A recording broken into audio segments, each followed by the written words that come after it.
We're going to move now back to some health topics. Particularly, we're going to be talking about vaccines. And our next speaker is the founder and president of the Voice for Choice Advocacy Incorporated. And she's doing a lot of great work, especially in the times of COVID, talking about vaccines, masks, and PCR tests. So please welcome Christina Hildebrand to our stage.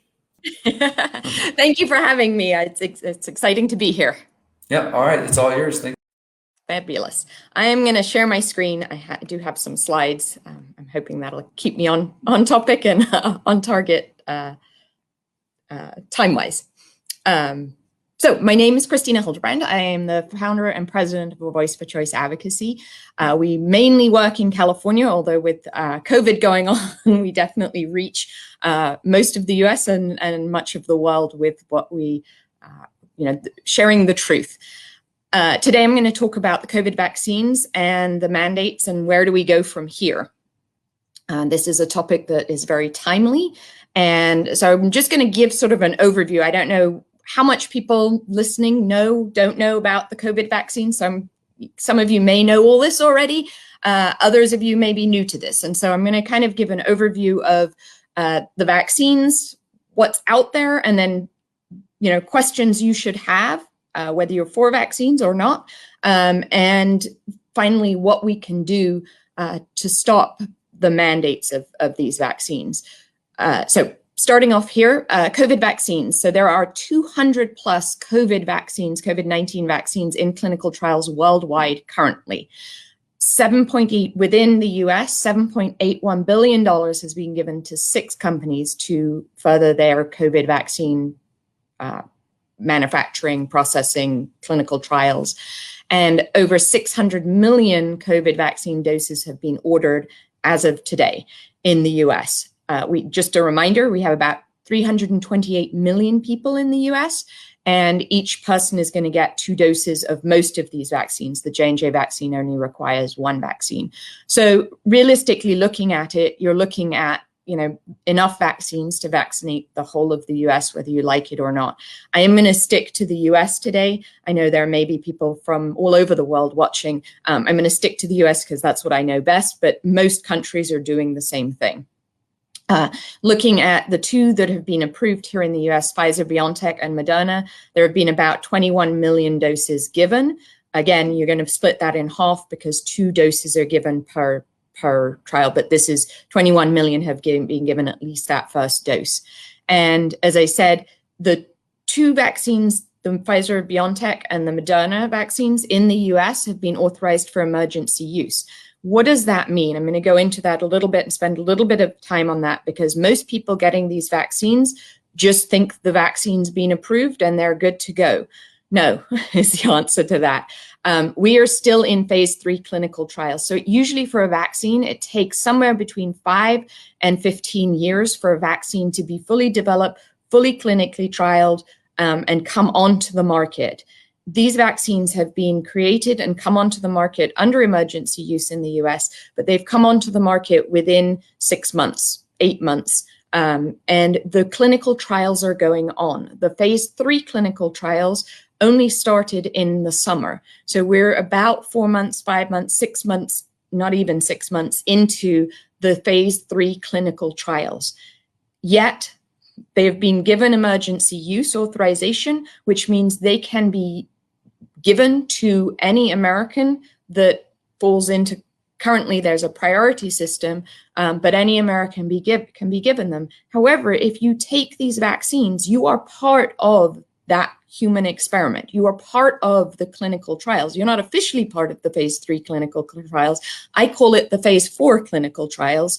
When you're given the vaccine in the US, you're asked to sign up for vSafe. And vSafe is a tracker. It's a text-based messaging system. And they text you for the first week every day, then it's once a week, then it's once a month, then it's once, every few months.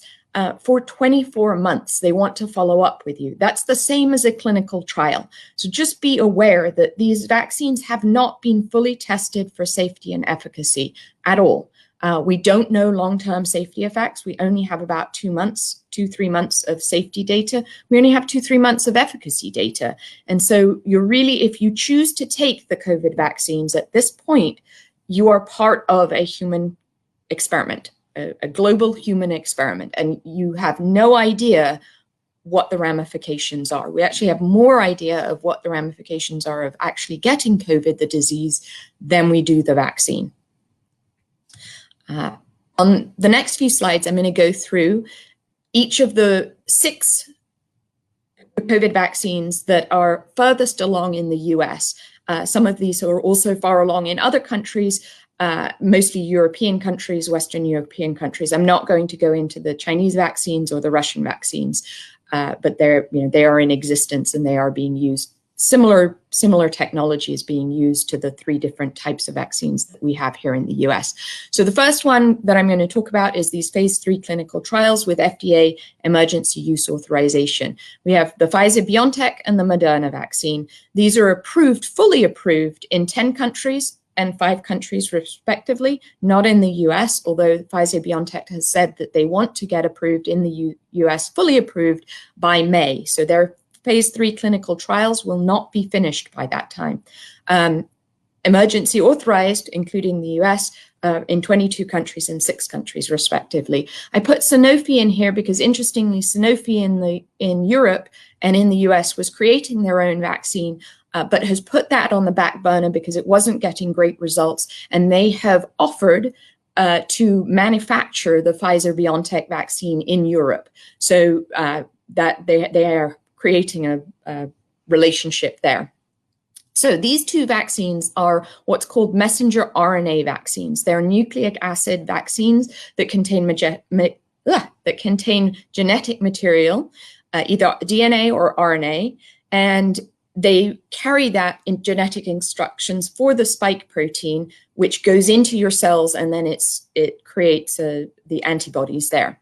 Now, these are considered 95% effective. I'm going to go in on the next slide to what that actually means. So they sound wonderfully effective on the first 2 months of clinical trial data.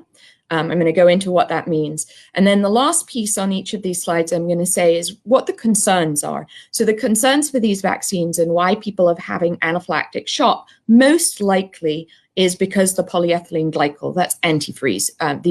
These vaccines are kept in extremely low temperature. So the Pfizer-BioNTech is at minus 70 degrees. And so they have to include antifreeze so that the vaccine doesn't freeze. The other thing that I'll be mentioning, which is important to some people, not important to other people, but some of these are tested using fetal cells. So the actual manufacturing doesn't use fetal cells, but the testing does. Some of them are manufactured using fetal cells. And so I'll just mention that for those people that are interested and want to be aware of that. So what does efficacy actually mean? So I'm taking the Pfizer-BioNTech as an example. 95% COVID vaccine efficacy sounds great, means that it stops COVID, right? No. The 2 doses given, so this is the clinical trial data, 2 doses were given to about 21,000, 22,000 people. The placebo was given to 22,000 people, so relatively similar there. So after the second dose, within 7 days after that, if people got COVID within the first 2 months, they were noted. So there were 8 people who got the vaccine, the true vaccine, that got COVID, and there were 162 people that in the placebo group that got that got COVID, the virus. So looks like, wow, yeah, you're much more likely to get the virus if you're in the placebo group. Definitely. So that's how they calculated it. Out of the total 170 people that got the vaccine, that got COVID, 95% of them, 162, were in the placebo group. So that gives you 95% efficacy. However, because we're only in phase 3 and 2 months in, we really don't know how many people have been exposed to COVID within, say, 12 months. What happens after 2 months? And the way I like to look at the data, or another way of looking at the data, is 8 people out of the people who got the COVID vaccine, out of those 21,720 people, got COVID. So 0.03% of people got COVID after taking the vaccine. But after taking the placebo, 162 out of that 22 odd thousand got COVID virus. So it's only 0.7%. So less than 1% of people in the placebo group got COVID. So realistically, looking at these numbers, yes, there is a difference, but realistically, I'll take my chances with the placebo of getting COVID because I still have a less than 1% chance of getting COVID with the placebo.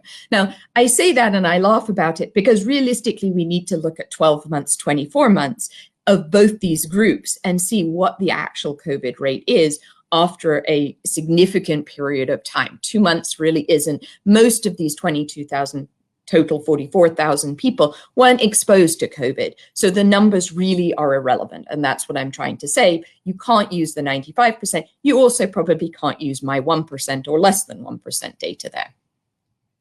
Going on to the next set of vaccines, these are in phase 3 clinical trials here in the US. The AstraZeneca Oxford vaccine is being used in the UK, and that is one of their main. They have the Pfizer-BioNTech and the AstraZeneca. We have Pfizer-BioNTech and Moderna. These are different vaccines. So the AstraZeneca and the J&J, the Janssen vaccine, are a similar type of vaccine, but they are different from the mRNA vaccine. These vaccines are adrenovirus vector vaccines. And what they do is they combine a current coronavirus. For Oxford AstraZeneca, it's a monkey coronavirus. For the J&J one, it's a human coronavirus. They take those and then they put into it the antigen, the COVID vaccine, COVID-19 antigen. And so it's a mixture of both. And they behave like live virus vaccines, which are good because they create a robust immune response. But there's also a potential for artificial infection so that you actually get the virus or something similar.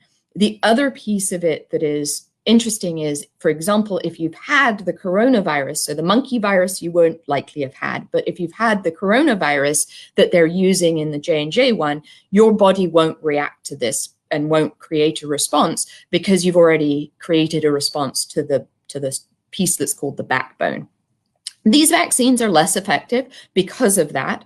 They're 60 to 70% effective. Again, we're just basing this on clinical trials, so we really don't, to me, that number really means nothing. The other thing that I should mention here is the J&J vaccine is the only vaccine out of these 4 that we've talked about that is actually, the technology is currently on the market. It was used in an Ebola vaccine and that has been FDA approved. None of the other vaccines have ever been used and FDA approved in humans. So you are really, truly a guinea pig for the Moderna, the Pfizer-BioNTech, the AstraZeneca vaccine, because this technology has never been used. We have no idea of the long-term effects in people, in humans. These 2 contain polysorbate 80, which some people are allergic to, and they are created and tested using fetal cells, so both of those. The third set of vaccines, these are in phase 3, phase 2 clinical trials. They are not on the market anywhere at the moment, but these are protein-based vaccines that contain basically the full length of the spike protein, the antigen, or a key part of it. And they work slightly differently from the other 2 because only the protein it's protein-based. And these become more vulnerable because they actually degrade much faster, they mutate, and so it's especially when there's just the key part of it. Again, the Novavax vaccine is using a technology that's currently on the market for the flu block vaccine, and so there is some data on this technology and how the long-term effects on that. The Sanofi one, as I said, they have kind of taken it off the clinical trials. They've taken a step back because it's not as being as effective as they would like, and they're switching their focus onto helping Pfizer-BioNTech.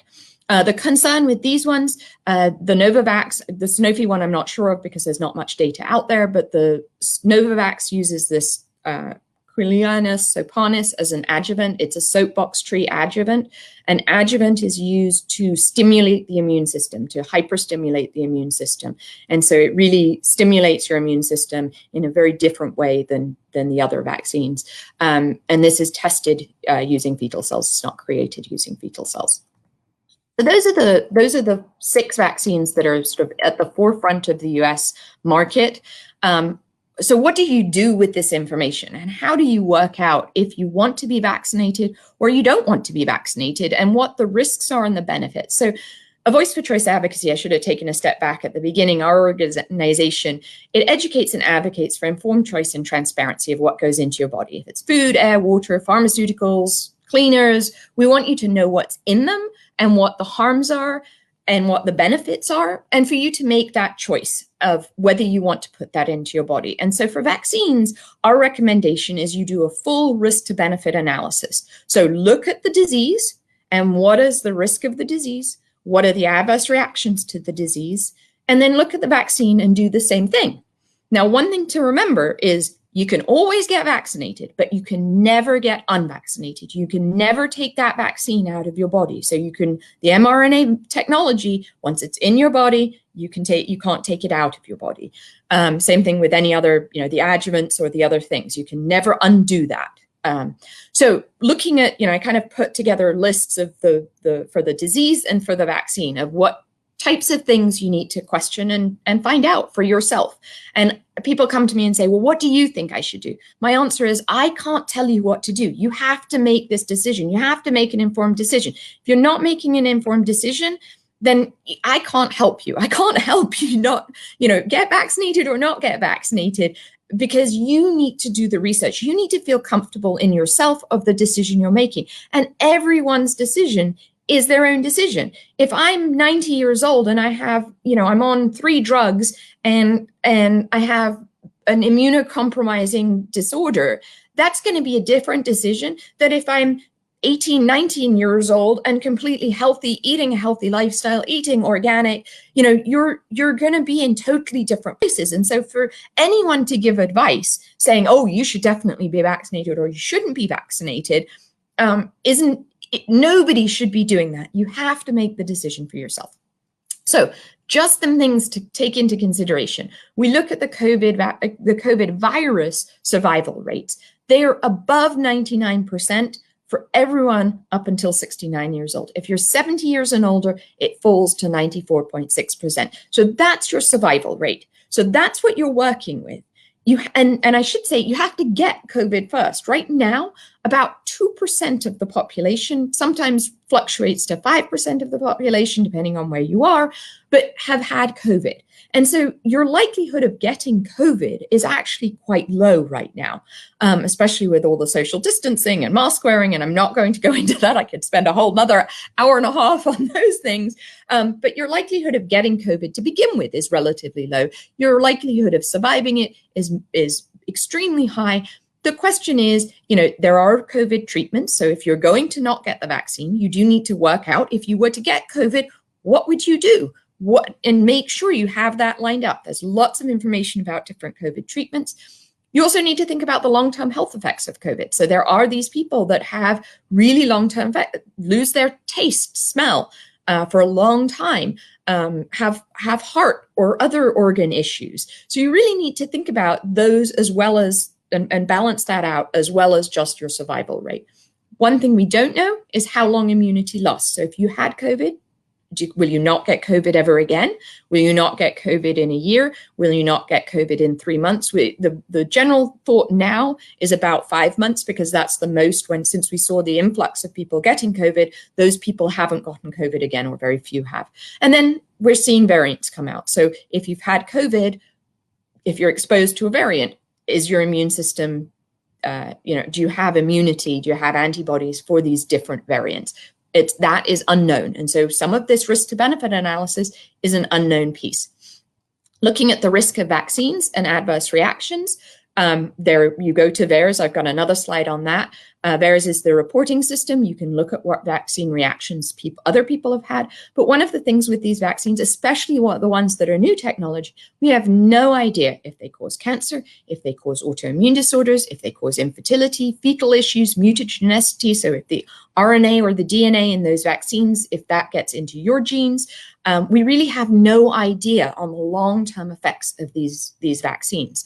We also don't know truly what antibody-dependent enhancement, I've got another slide on that coming up, whether it causes that. We don't know how long immunity lasts. We don't know if there's immunity to the variants. Moderna has already said that you need a third booster, a third dose for some of the variants that are coming out. Are we going to have booster after booster after booster? And they're not evaluated. So the clinical trials were not set up. This sounds crazy, but they were not set up to evaluate if they stop transmission. So you can still get the COVID vaccine. You may have no symptoms, but you could transmit it. And that's why you still have to wear a mask. You still have to social distance when you get after you get the vaccine. So my advice there is to absolutely look at the pros and the cons for yourself. One of the things to keep in mind, which I mentioned, is this antibody-dependent enhancement. This is something that we're seeing in the SARS coronavirus vaccines that were created probably 5, 6, maybe 10 years ago now. Basically, for our immune system to work, you have to produce neutralizing antibodies and not non-neutralizing antibodies. Non-neutralizing antibodies are one where the same type of genetic binding happens, but it fails to neutralize the virus. So it fails to get rid of the virus. And in some virus, if you have the non-neutralizing antibodies to the virus, if you then are exposed, so if you get the vaccine, you don't get the neutralizing antibodies, and then you're exposed to COVID, your body has a much greater hyperinflammatory response and creates a cytokine storm, which basically knocks you out and can kill you. And as I said, in the SARS vaccine development, just in the clinical trials, the preclinical trials with the animals, that happened and most of the animals died. And so the real question is, and we have no idea if you get the vaccine, if there is this antibody-dependent enhancement, and whether if you then get COVID, if your body, you don't have these neutralizing antibodies, if your body has a much worse effect and you can have much worse reaction to COVID. The other question is, does it work in the reverse? So if you have the first dose of the vaccine and you get COVID after the first dose, does that happen? Or if you've had COVID, crazily enough, if you've had COVID, they're saying, oh, if you had COVID more than 3 months ago, go get the vaccine. We have no idea. There weren't people in the clinical trials that had COVID and then got the vaccine. You have no idea if you've had COVID, get the vaccine, if that creates the same antibody-dependent enhancement. If you're not getting it, one of the huge things, because the clinical trials haven't fully happened, we don't know the answers to way too many things here. The vaccine adverse events reporting system, I'll just quickly overview this. This is a passive system. So if you have a reaction, you or your doctor inputs the information here. With COVID, I think we're probably seeing more than regular vaccines entered here, but I still think that it's much lower than the actual adverse reactions that are happening. There was a study funded by the HHS that was done probably about 10 years ago that said fewer than 1% of adverse reactions to vaccines are reported to VAERS. And so you can just see the numbers that could be happening here. Below here, I put the number of vaccine reactions. This was, I think, until the 22nd of January. You can see that there were about 8,000 non-serious adverse reactions. So 89% of the reactions were non-serious and 11% were serious. The non-serious ones still mean that those people couldn't function for the day or two after they got the vaccine. So, non-serious to me looks like, oh, it's probably just some pain in the arm. Most of those actually were somewhat debilitating and people couldn't do their regular tasks for the day. You'll also see that most people are female that had reactions, that have reported reactions. Now, that may be because females are more likely to report reactions. It may be because more healthcare workers are female and getting the vaccine more, or it may truly be a signal that something in the female autoimmune system is creating more reactions. We don't know. Another thing you should be aware of is that these vaccine manufacturers, the people giving the vaccines, have zero liability. If you get injured from this vaccine or from these vaccines, actually any vaccine, if it's on the childhood schedule, because that comes under a different no liability clause, but any of these COVID vaccines, you cannot sue anyone for it.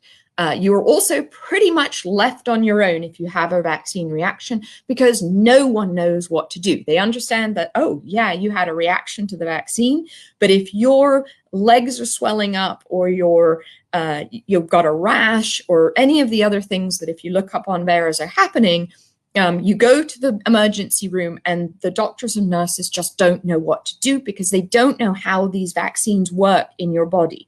They don't know, I mean, they know methodologically how they work, but they don't know physiologically how they work. And so what you need to know is there's no liability. So there's no reason for these vaccine manufacturers to do an amazing job in the creation of these vaccines and to be really, really, on top of and ensuring that there are as few adverse events as possible.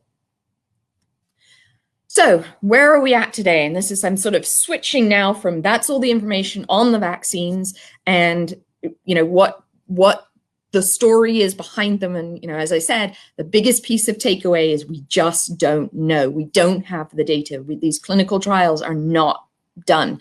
You're part of a human experiment.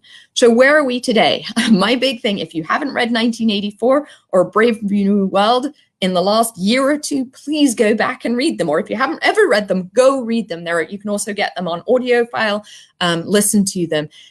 We are, I believe, in a place where these two are coming together. And what does it equal? It equals the World Economic Forum. If you want to know the plan for the world in the next 10 years, just go to their website. They have it clearly all laid out. I know the Greater Reset is in response to that specifically because they are saying there's a Great Reset. They have it all laid out, what they want to do in the next 10 to 20 years. So, I found it fascinating that it was all there in black and white. And if you haven't gone onto their website, I'm a big believer. You have to not just keep yourself in your own bubble. You have to look at what the other side is doing because you need to know what's going on in the world around you. You can't just live in we've had some wonderful talks this week about, permaculture and living off the grid and, all of that stuff. But you need to know what's going on out there in order to make sure that you can live your life. And so my recommendation is these three things. You need to go look at them and read them and really understand what's going on in our world today. I'm going to say, I'm going to skip that. Then we have, us and people like this week that are creating a system outside of that system. And that is wonderful. But for most of us, we still live within the system. And so people ask me, well, what about vaccine mandates? What are we going to do about them? There are federal mandates that could happen. There are state mandates that could happen. I personally don't think right now, first of all, we don't have enough vaccines to mandate the vaccines. I also don't think it will happen on a federal level unless it's, for example, on federal land, like Biden said, he wants masking on federal land, and they can do that. On a state level, can it be implemented? Yes. New York State, we've seen a bill brought forward that the local health officer can say whether whether they want everyone to be vaccinated or not. In California, we have a bill, we have a law, AB 262, that was passed 2 years ago that allows our local health officers to basically take any action that they deem necessary when there is an epidemic. An epidemic is only 3 people or the potential of an epidemic happening. And so our local county health officers have that. So my recommendation is look in the state that you're in, what the laws are there and how broad the health officers and the legislators, not really the legislatures, but the government entities, what jurisdiction they have. Again, I don't think the state will mandate the COVID vaccine blanket mandate, but I can see them mandating it for things like healthcare workers, children in schools, those types of things. I actually think the much bigger push is going to come from societal mandates. And we have seen this with masking. To me, I put out a video probably in July of last year, and I said, this is what you're going to see. You're going to see masking, and that is going to be the precursor for vaccines. So everybody was told to mask. You were shunned if you didn't mask. You can't go into stores if you don't mask. And I know there are people that are saying, oh, but I do. There are exceptions. For the most part, you cannot do things without being masked in order to go into corporations. And by that I mean stores, fly, concerts, those types of things, sporting events, those types of things. I think we are going to see, we're already seeing COVID-19 passports. They were put out this week at the Davos agenda. Oops, am I not sharing anymore?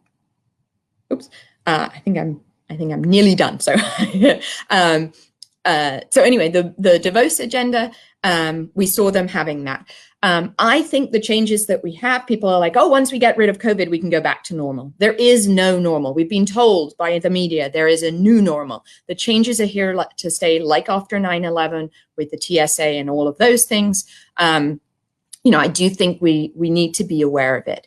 So the future of COVID, I've got 2 or 3 more slides. The future of COVID, my hypothesis is that we're actually going to see COVID cases reduced dramatically in the next 6 months. The real reasons are going to be that the COVID positive symptom definition will be changed to be stricter. So not as many people are getting COVID because of a definition change.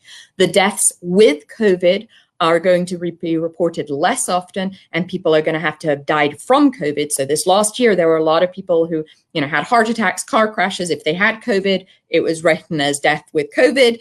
It counted towards the COVID cases. I think those are going to come down. And the PCR tests that will be reduced below 35. So right now, there's an issue with the PCR tests. There are a lot of false positives. And I think we'll see that being stricter. And so the numbers will come down. None of those will be acknowledged, and it will be the vaccine that has caused all this. We saw this, if you want a history of this, we saw it with polio.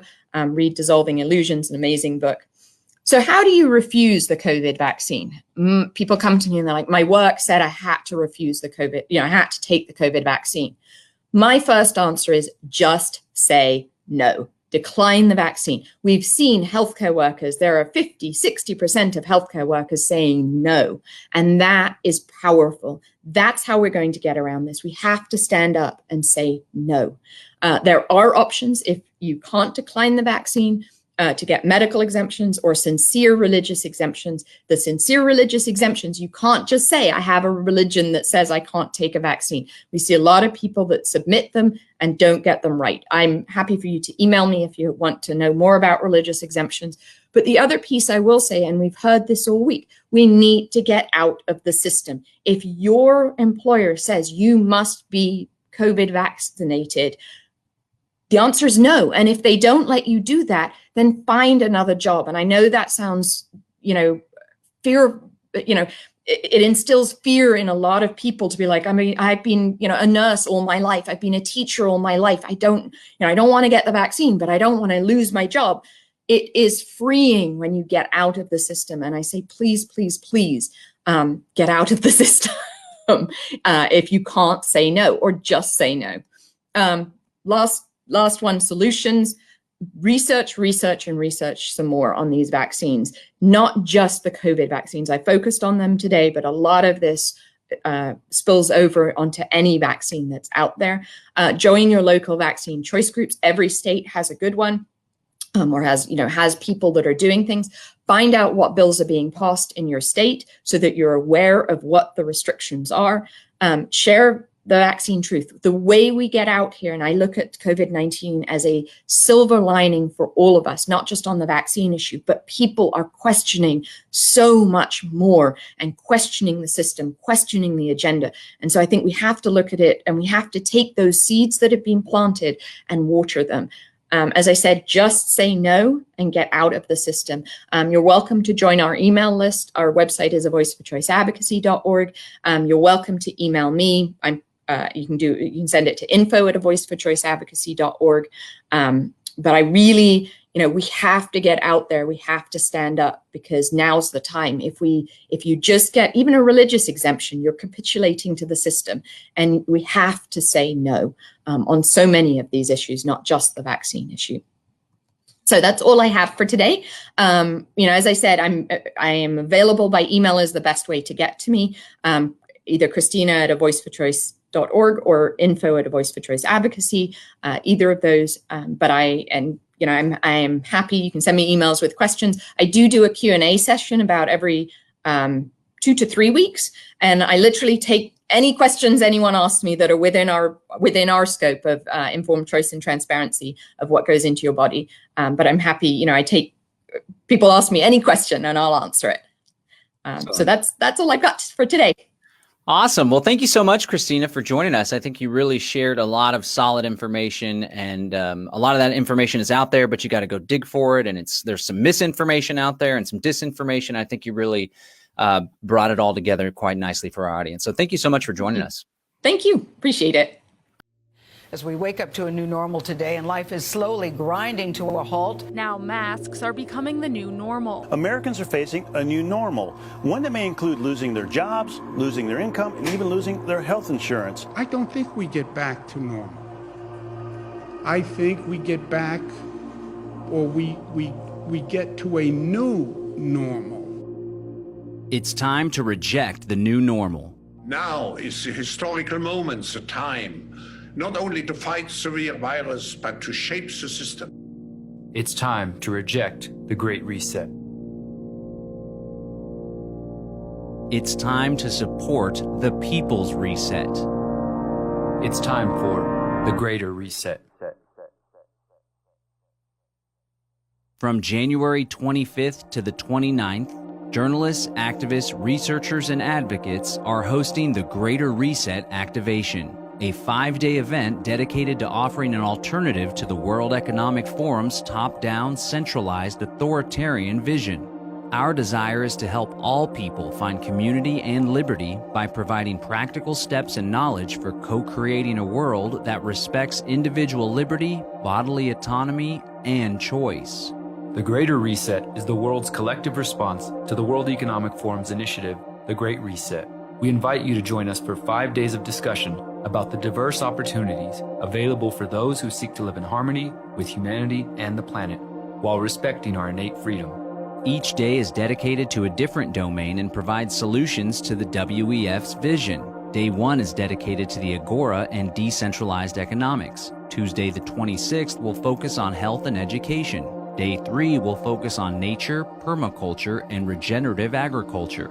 Thursday the 28th will highlight the liberating side of digital technology, including encryption, blockchain, and decentralized autonomous organizations. On Friday, January 29th, we will end the event by showcasing examples of intentional communities, freedom cells, and community organizing. Don't miss out on this once-in-a-lifetime opportunity to hear from some of the most powerful speakers in the world with a focus on solutions. We encourage everyone to organize local watch parties in your area using freedomcells.org. Also, find out more about the Greater Getaway in-person event in Zihuatanejo, Mexico. Visit thegreaterreset.org for more information.